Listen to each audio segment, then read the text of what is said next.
Hey guys, welcome back. Today I brought home this Powermate generator. Of course it's not running. The seller told me that he had neglected to change the fuel in a while, which is a pretty typical story. So luckily he was kind enough to remove the fuel from the tank before I got there. I was just gonna throw some gas in it now, pull the cord a few times and see if it starts. You know, the tank was damp, so I thought I'd stick some towels in there just to dry it out.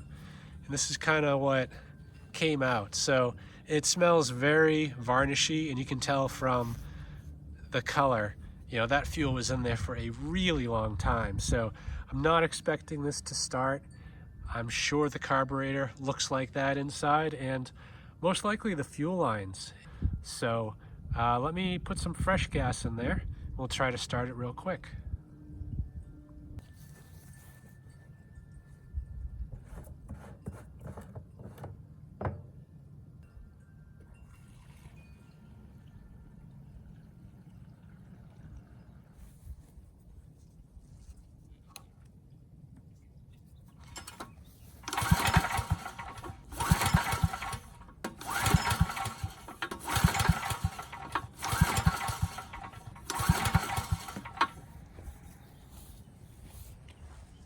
Okay, yeah, pretty much what I expected.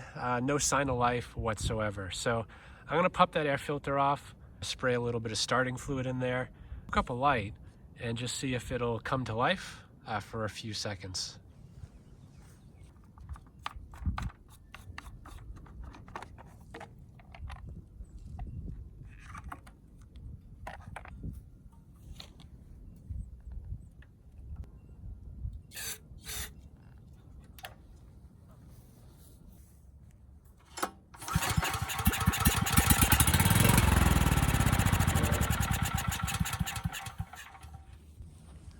Okay, good. So that confirms we have compression, we got spark, we got timing.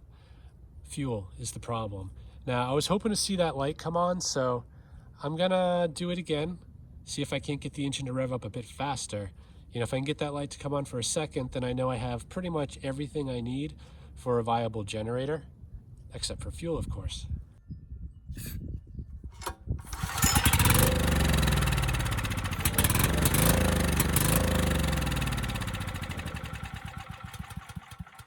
Okay, good, and we got power. So we pretty much have everything we need except for fuel. So let me get this back to the garage. We'll get that carburetor off and see if we can't fix it up. I can tell you already, it's not going to be pretty.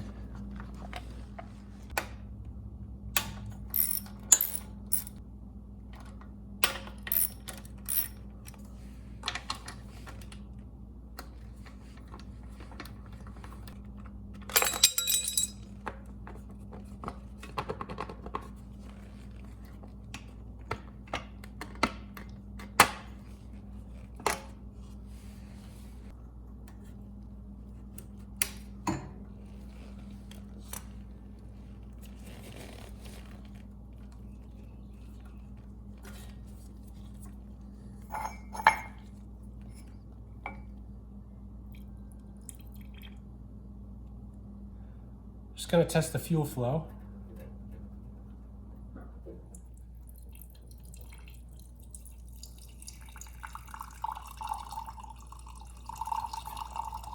Okay, well the fuel flow is surprisingly good.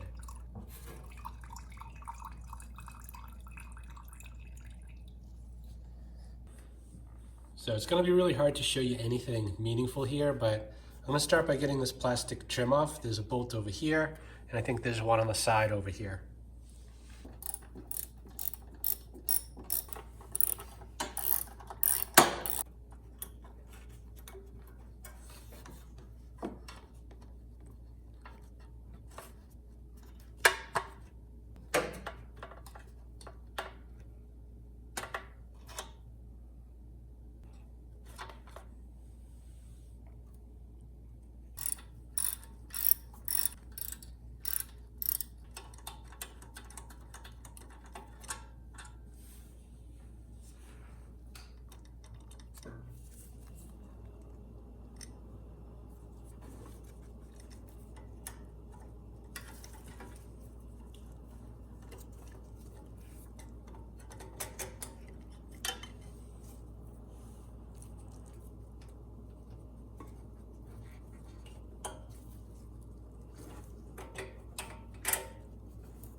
So I can tell you right now, it's a good thing it didn't start. This throttle plate is pretty much frozen. It is moving a little bit, so that's a good sign, but that's no good.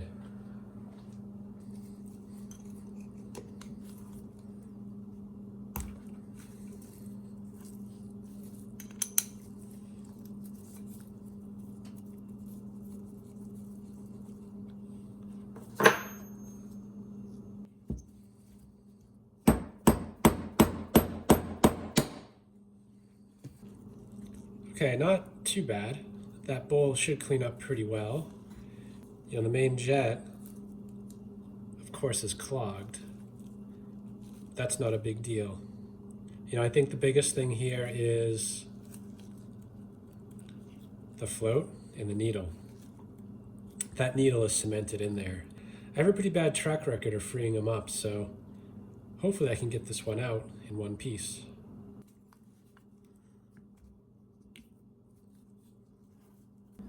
Just gonna try to get the float out.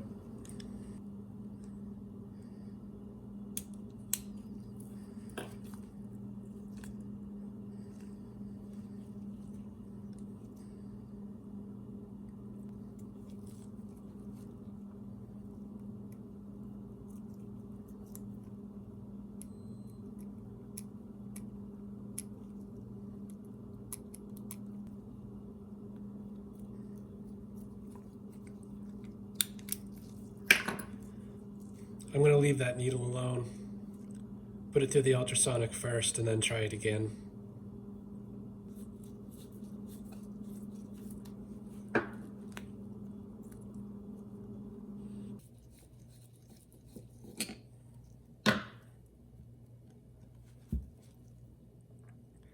This is the pilot jet, also clogged.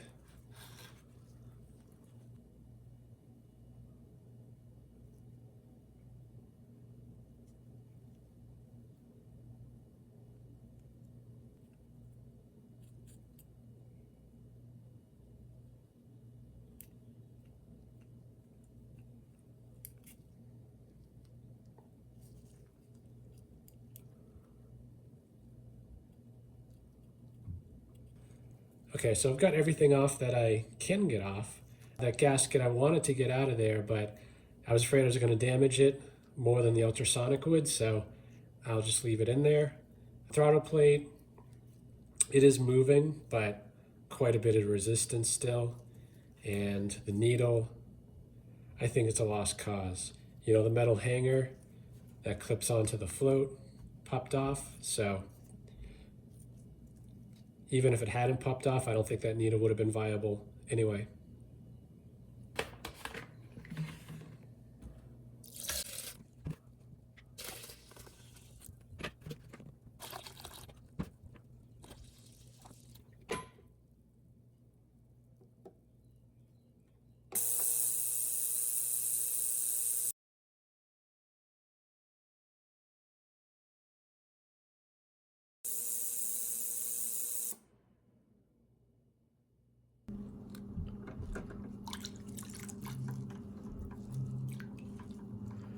Cleaning up pretty well.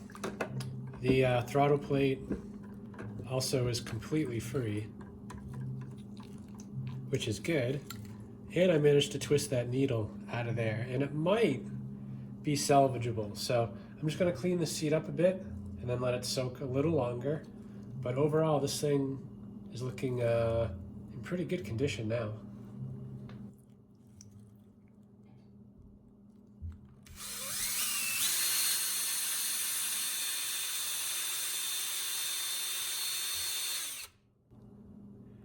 Yeah, I'll do that a few more times. Okay, so I'm fairly surprised by how well this cleaned up. Throttle plate's completely free. I got the needle out without breaking it. The bowl looks practically new. Even got the drain bolt out, so I think this actually has a chance.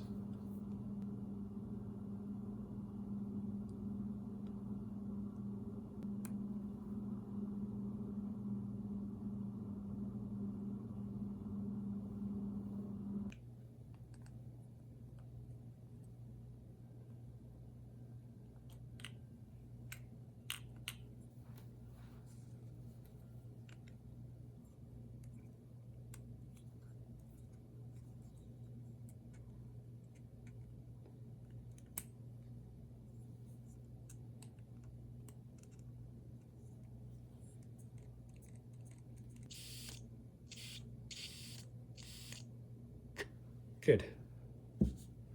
So needle and seat seem to be working.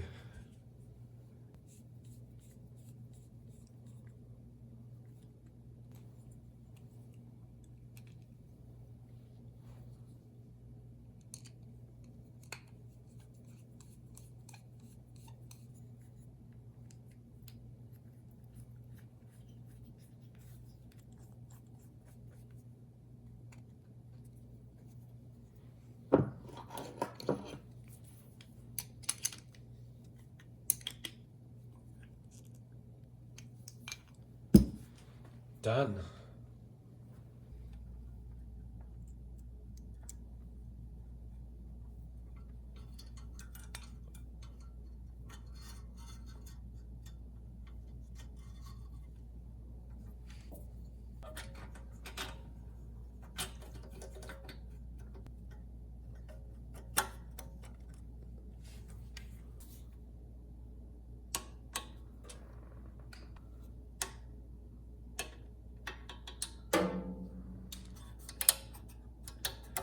All right, choke linkage is reconnected. This generator actually has a throttle control, which it's a general purpose engine, so they probably just left it on for that reason. But usually this is locked in place. You shouldn't be able to adjust it from low speed to high speed. There is a set screw here, so that will set the maximum high speed.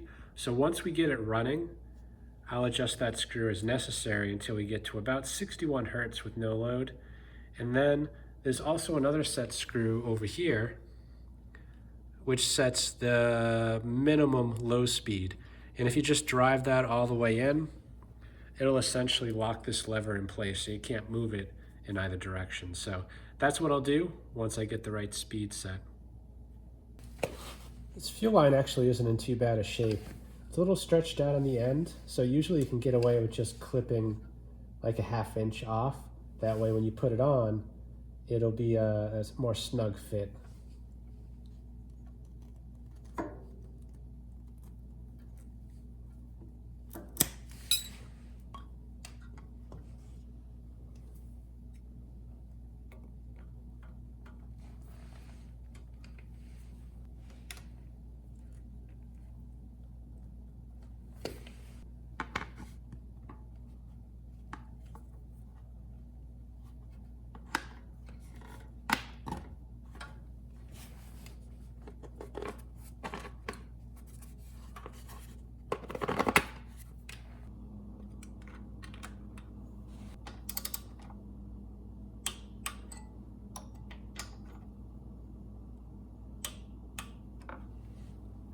Okay, that's all I'm gonna put on for now.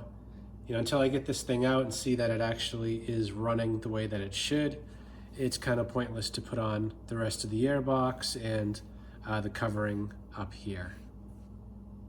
Okay, so I'm just gonna nudge that throttle down a bit and then try starting it. And assuming it starts and runs okay, I'll adjust that to 61 hertz, load it up with 3000 watts, make sure it can maintain speed. If all's good, I'll just lock that throttle in place.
Okay, good. Started first pull. You know, it was running fast, and that's actually after I'd put the throttle kind of in a slow position, so I bumped it even slower, obviously, to get it to 61.5 about. You know, I locked that throttle in place so now nobody can adjust it, and then I loaded it up with 3,000 watts, and it stayed above 58 hertz, so I think we're doing pretty good. I did have to choke it a bit to get it to run completely perfect. And when I say choke it, I mean just barely. I mean, right now it's open, but I think I had to close it to right about there, which is really nothing. So I'm gonna throw the air cleaner back on. That might be enough to correct the issue.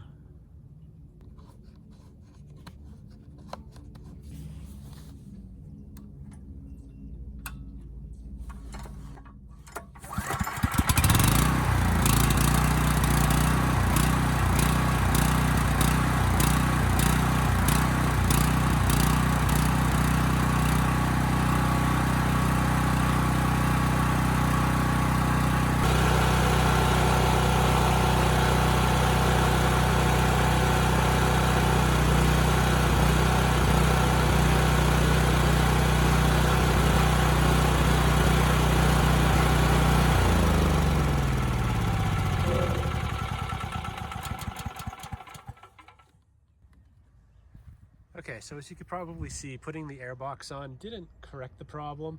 I mean, it is so close to perfect, but you know, I think the right thing to do here is to take that carb off, just go through it one more time. That should solve the issue. Okay, back here again. I just took the main jet out. I think that's the problem. You know, the first time I cleaned it, I ran a 66 micro drill bit through it, and the 65 would not fit. This time I'm going with the 65. It was a snug fit, but it did fit. It doesn't feel like I'm taking any metal off. It just feels like more buildup on the walls. So hopefully this will be enough without being too much. So I'm just gonna finish this up, bolt it back on, and we'll try it again. Okay, back here again. I'm just gonna start it and see if I can turn it off a choke quickly without it surging or hunting. And you can probably see a little better what's going on right here.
Okay, good. That was a lot better.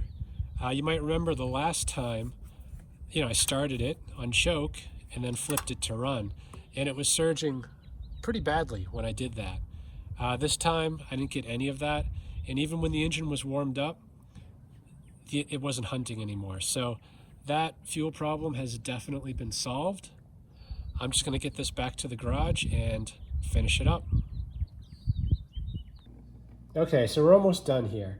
The last glaring problem is the lack of a spark arrestor, and of course, Powermate lists it as not available, but I know that it looks a lot like this muffler that you'd find on a Husky Homelight Rigid, and this is a spark arrestor for one of those generators, and the whole pattern is a perfect match. So I'm just gonna bolt that on and move on.